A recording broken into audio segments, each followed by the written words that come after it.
let's go ahead and jump right into the food accidental cuisine that I actually do eat.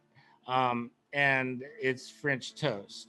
Now, I don't really know the details of when Francis the First actually got around to making the French toast, but suffices to say, um, it was the year 1525 in the Battle of Pavia. And if you can imagine the year 1525 in Europe, it was like the craziest. The 1520s, you had um, Charles V, who was the emperor. You had Francis the First, the King of France. You had Henry VIII over there killing his wives, and you had a couple crazy popes. And Charles V ended up capturing Francis as well as the Pope. So how did he make the French toast, though, Joseph? Do you know why that happened? I don't even know the story of that. Yeah, yeah. So yeah, the big people of the era were Henry VIII, Charles V of Spain, who's also the Holy Roman Empire. Forgot to mention Suleiman the Magnificent was hanging around, who was the Sultan of the Ottoman Empire, which was peaking at that point, and Luther was around causing havoc with everybody. And then there was Pope Clement, who was like Luther's main rival. So they were all friends and rivals. They were all like frenemies, right? Um, and it was funny because Charles V was fighting Francis I, two Catholics fighting each other in Spain. I mean, in Italy, Italy, yeah. right? Yeah, Part they of the were they were Italian fighting in Wars. Italy for a second. They weren't even fighting in their own countries. They were fighting in Italy, and the Pope was sitting there in the midst of it. Um, and the Pope couldn't decide what side to come down on, right? And they were trying to get Henry VIII involved, and the Pope said, "Well, if Henry VIII come down and captures France, he'll make him a saint." It was all very confusing, and in the end, Charles V actually hired a bunch of Lutherans, but what happened to our? I think your internet connection died there. Um, but Francis lost that war, lost that battle, the Battle of Pavia. But he was actually there. Charles V wasn't there. Henry VIII wasn't there. Clement wasn't there. Suleiman wasn't there. But Francis I was there. He actually was on the battle, and he fought until the very end, until his horse was shot out from under him, and then the Lutherans captured him, and they were about ready to kill him. One of the Spanish guys goes, "No, wait, that's the king. We're taking him captive because he's going to be worth a lot of money. Besides, you don't kill kings. Specifically, you don't kill Catholic kings, right? I mean, you fight them, but you don't kill them." And so they took him away and they put him in some peasant's house, a little peasant hut, to hold him. And they put their guards around this little hut. So he was in this little hut with the peasant, right? And the peasant woman go, like, "What do I feed a king? Right? How do I host a king?" Right? So the battle is still sort of, coming to its conclusion, and it's petering out. So she's in the house and he says, "Well, what do you got?" She says, "Well, I got some eggs and I got some milk and some old bread." He says, "Just throw it in a pot, eat it," because he's famous for saying, "All is lost but my honor," right? But actually, that was not all. He had not lost his hunger. This guy was like 6'5" tall. He was huge. He was ravenous. The reason he was on the battle because he just couldn't constrain his energies. He's a very energetic man, right? So he was there. So him and this little peasant lady sat together on, inside her little hut and whipped up some.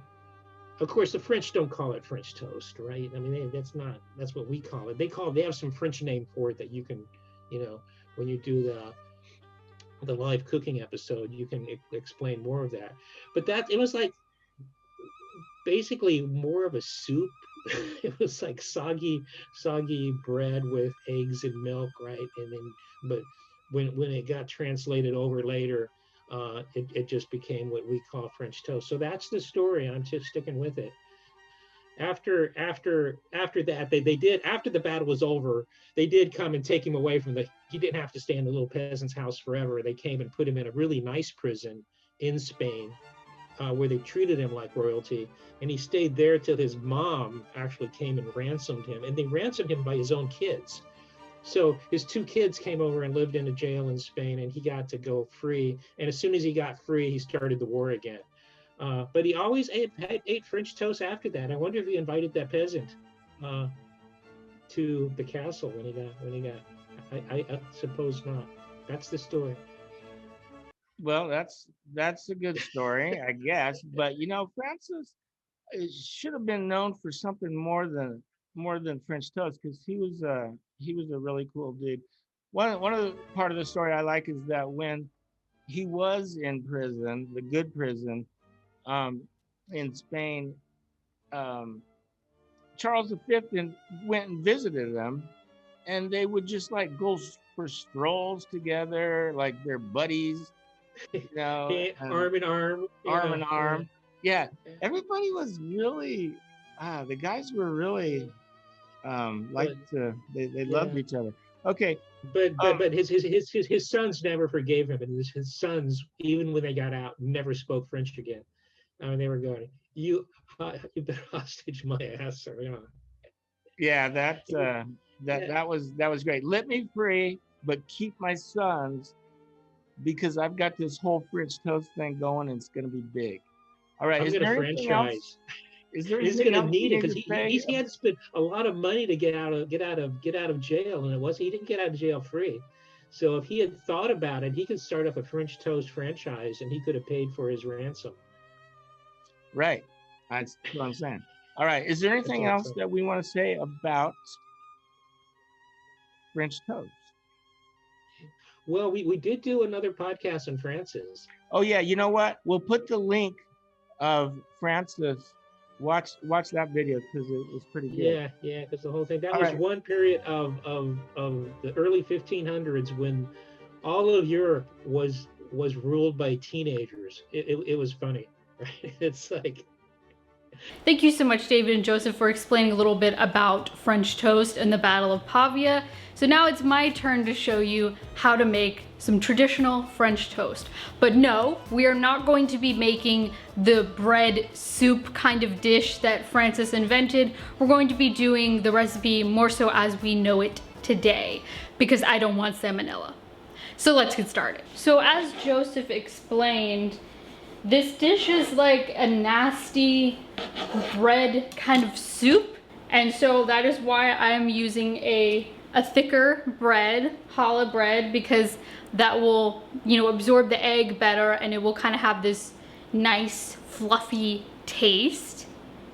But of course we're not doing the stew part. So yeah, I'm just gonna mix up the eggs here. I just took 2. I think that'll be enough for how much bread we have. And then I'm just gonna add a splash of almond milk, because I'm lactose intolerant. There was also this guy, Pope Clement, who was really bad at making decisions, and when he did, he was always wrong, which is why in 1527, 2 years after the Battle of Pavia, Rome was sacked by unpaid troops. So I guess that you could say Francis's loss wasn't really all that bad. Sure, he lost his 2 sons, but the land was taken 2 years after. And I just add a little bit of cinnamon to our egg mixture, and now I'm going to heat up some butter in a pan and then dip the bread and fry it. All right, so our pan is now heated up, and I'm gonna dip our bread into this egg mixture.